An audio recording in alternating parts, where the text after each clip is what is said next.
আসসালামু আলাইকুম রহমতুল্লাহি ওবরাকাতুহ। ডিয়ার ভিউয়ার্স, আপনাদের মাঝে আজকে একটা সুখবর নিয়ে উপস্থিত হয়েছি। এটা বর্তমান সরকারের একটা সফলতা বলতে পারেন। এটা বিষয়টা হলো, আমরা সাধারণ জনগণ যখন পাসপোর্ট করতে যেত তখন পাসপোর্টের পুলিশ ভেরিফিকেশন হতো, আর সেই পুলিশ ভেরিফিকেশনটা সরকার নিষিদ্ধ করেছে, মানে শিথিলকরণ করেছে। মানে এখন থেকে কোনো পাসপোর্টে, নতুন পাসপোর্টে, পুরাতন পাসপোর্টে পুলিশ ভেরিফিকেশন হবে না। আর এটাকে নিশ্চিত করার জন্য গতকাল 18ই ফেব্রুয়ারি 5 ফাল্গুন 18 ফেব্রুয়ারি 2025 গণপ্রজাতন্ত্রী বাংলাদেশ সরকারের স্বরাষ্ট্র মন্ত্রণালয়ের সুরক্ষা বিভাগ বহিরাগমন শাখা থেকে একটি পরিপত্র জারি করছে। আমি আপনাদেরকে পরিপত্রটা পড়ে শোনাচ্ছি। পরিপত্রটার বিষয় হলো, পাসপোর্ট প্রদানের ক্ষেত্রে পুলিশ ভেরিফিকেশন শিথিলকরণ, প্রয়োজনীয়তা শিথিলকরণ। আর এই পাসপোর্ট সেবার সহজীকরণের লক্ষ্যে সরকার এই যুগ উপযোগী সিদ্ধান্ত গ্রহণ করেছেন। এই পরিপত্রের কয়ে বলা হয়েছে, নতুন পাসপোর্টের আবেদনের ক্ষেত্রে অনলাইন যাচাইরত জাতীয় পরিচয়পত্রের তথ্যের ভিত্তিতে আবেদনকারীগণকে পুলিশ ভেরিফিকেশন ব্যতিকে পাসপোর্ট প্রদান করতে হবে। অর্থাৎ নতুন যারা পাসপোর্টের আবেদন করবে তাদের জাতীয় পরিচয়পত্রের যে তথ্য আছে সেই তথ্যের ভিত্তিতে পাসপোর্ট প্রদানের জন্য বলে দেওয়া হয়েছে। কেমন? তারপর ক্ষয় উল্লেখ করেছে, বিদেশে অবস্থানরত বাংলাদেশি নাগরিক এবং অপ্রাপ্ত বয়স্কদের জন্য পাসপোর্টের নতুন আবেদনের ক্ষেত্রে অনলাইনে যাচাইকৃত জন্ম নিবন্ধন সনদের তথ্যের ভিত্তিতে আবেদনকারীগণকে পুলিশ ভেরিফিকেশন ব্যতিকে পাসপোর্ট প্রদান করতে হবে।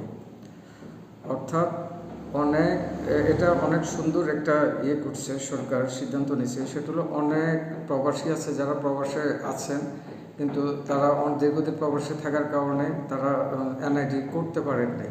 সেই জন্য শুধুমাত্র জন্ম নিবন্ধন আছে।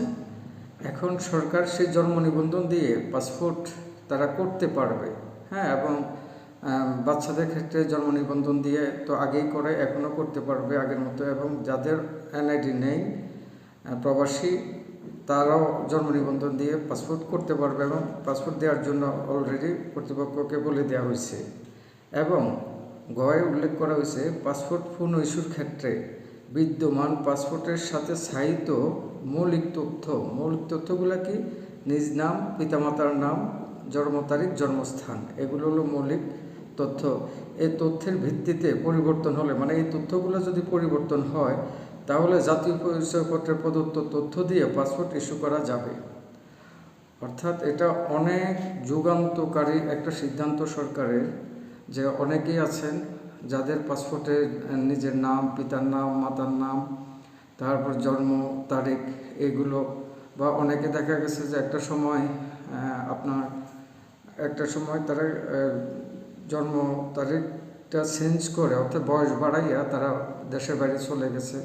বা অনেক সময় দেখা গেছে যে অন্য নাম, তাদের নিজের সমস্যা থাকা, কোনো না কোনো প্রবলেমের কারণে অনেকে দেখা গেছে যে নিজ নাম ব্যবহার করে নেয় অন্যের নামে, বা পিতামাতা আর অন্যদের নাম দিয়ে তারা পাসপোর্ট করে বাইরে চলে গেছে, তো সেটা আর চেঞ্জ করতে পারেনি।